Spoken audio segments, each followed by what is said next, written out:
Hello Gasheads and welcome back to the Rovers Report, where you join me for a bit of a Barnsley preview, a little look back on the midweek Carabao Cup defeat to Ipswich Town. And later on in the video, we were lucky enough to be joined by Tay from Barnsley on Tour, where, he's going to be giving us a little bit of an insight into the Tykes, obviously this Saturday's opponents. If you are new around here, I would really appreciate it if you could subscribe, leave a like, and let me know some of your comments on Saturday's game. So just have a little look back on the midweek fixture against Ipswich.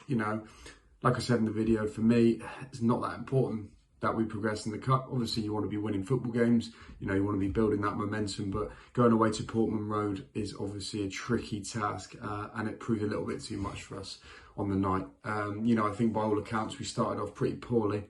Grew into the game in the second half, but ultimately, the golfing class came out and was shown.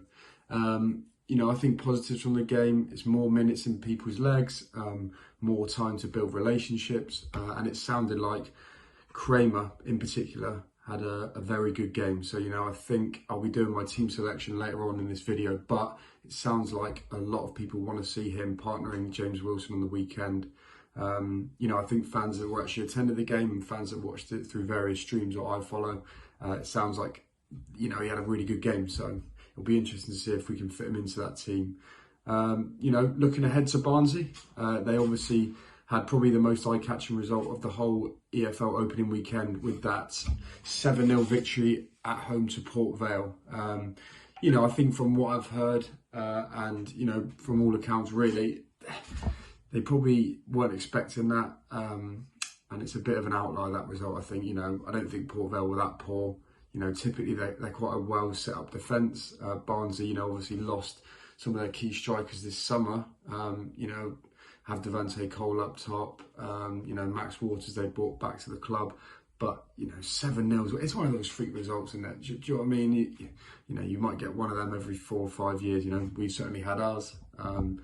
And yeah, I think from what I've heard, that didn't necessarily, fully reflect the game. You have a look at some of the goals and, they're, lucky or, shocking defending. So yeah, like I said, I think that's a one-off. With that being said, they obviously possess a lot of quality, Barnsley. And I think in the fixtures last season, we saw, especially away at their place, that, they're very dangerous. And I will be backing them to score against us, to be honest. Our defence hasn't quite settled.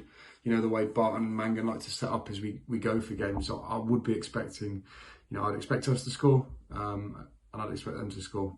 But, it's a tough task, this. I think, I'm not sure we're going to win this one.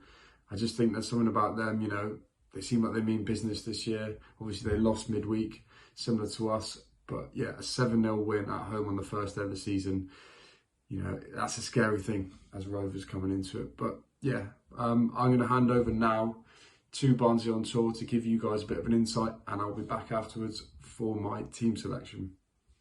Yo, so guys, my name is Taylor from Barnsley on Tour, the YouTube channel. Thank you to the Rovers Report for letting me send in this clip to discuss Saturday's fixture for Bristol Rovers versus Barnsley.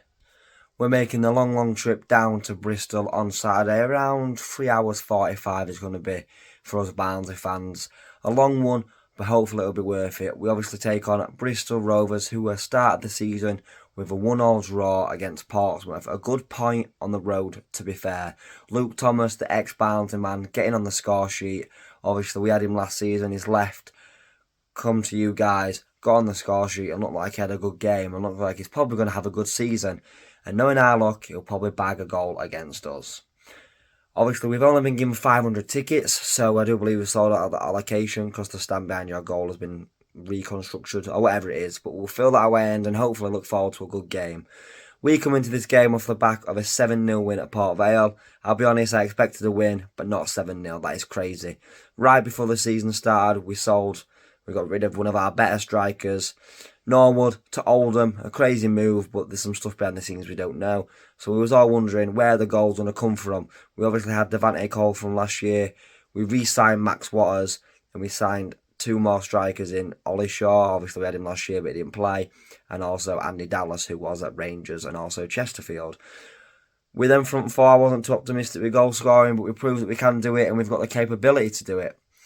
On Saturday, we was missing two of our better midfielders. We're missing Adam Phillips through suspension in that red card in the playoff final last season, and also missing, arguably, I would say, one of our best players, Luke O'Connell. So we were missing two of our better players in the middle, and after the first 20 minutes, we tore Port Vale a new one. So I'll be coming into this game confident. Obviously, we came down to Bristol last year, and it was 0-0. It was a tough place to go to, a hostile environment. You guys defended exceptionally well. I remember your fans were very loud behind the goal as well, and we struggled to score, we struggled to break you down, and that game ended 0-0. Hopefully it can be different this time. I think we'll see a few goals. If I've got to give a score prediction, I've got to edge us after that first game. I'll edge us 2-1, but it could easily go either way. It's a hard place to go to Bristol, and I know a lot of teams do struggle when they go down there. But I'm looking forward to it. Hopefully we can see maybe Connell back after he's been away ill, not injured, ill, so hopefully he can come back into the squad. We've also got new goalkeeper Liam Roberts on loan from Middlesbrough. He must stand at about 6'6". He's an absolute giant. He only had one real save to make against Middlesbrough, he came from Middlesbrough, against Port Vale. So he looks impressive, and we also have Kasper Lopeta, the Polish centre-back, and that's the main roundup of our transfer window. A few cheap signings, a few signings we didn't know of, but after the first performance against Port Vale, they look pretty good, and we can go into Saturday confident. I do believe it'll be a good game. Hopefully the Reds can come out on top, but good luck to you guys, and for the rest of the season. Thanks for having me on, and yeah, bye-bye. So, there we have it, guys. I just want to say a big thanks to Tay for coming on. I'll leave all of his stuff in the description below.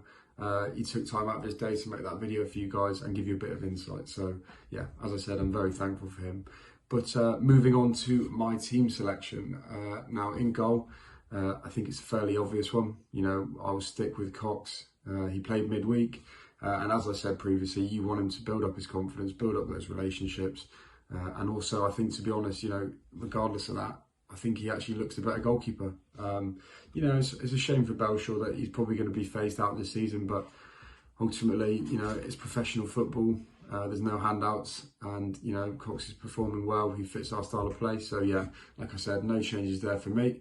At right back, I will stick with Luca Hall. I don't really think we have too many options. You know, you could put Kramer in there. But I think Hall's, you know, for me personally, I think when he gets a few games under his belt, he's a fantastic player. As I said, he looks a bit shaky at the start of the season for me, so I'd keep him in there. I'd partner him with Lewis Gordon. Again, he looks solid midweek, and he gives you those sort of 7 out of 10s every week, in my opinion. You know, he's not going to let you down. And then the centre-back pairing, which is where it gets interesting, and I certainly do want to hear your guys' opinion on this. For me, I'm going to stick with James Wilson. You know, he's that solidity, defensive rock, you know, that bit of experience. And actually, I would play Kramer. You know, I think he's impressed every time, you know, he's put on the Rovers shirt. I don't think Connolly or Taylor particularly impressed against Portsmouth.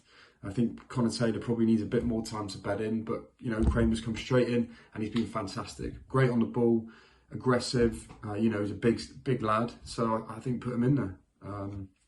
But it's nice to have options, isn't it, where in years gone by, we might not have had too many centre-back options.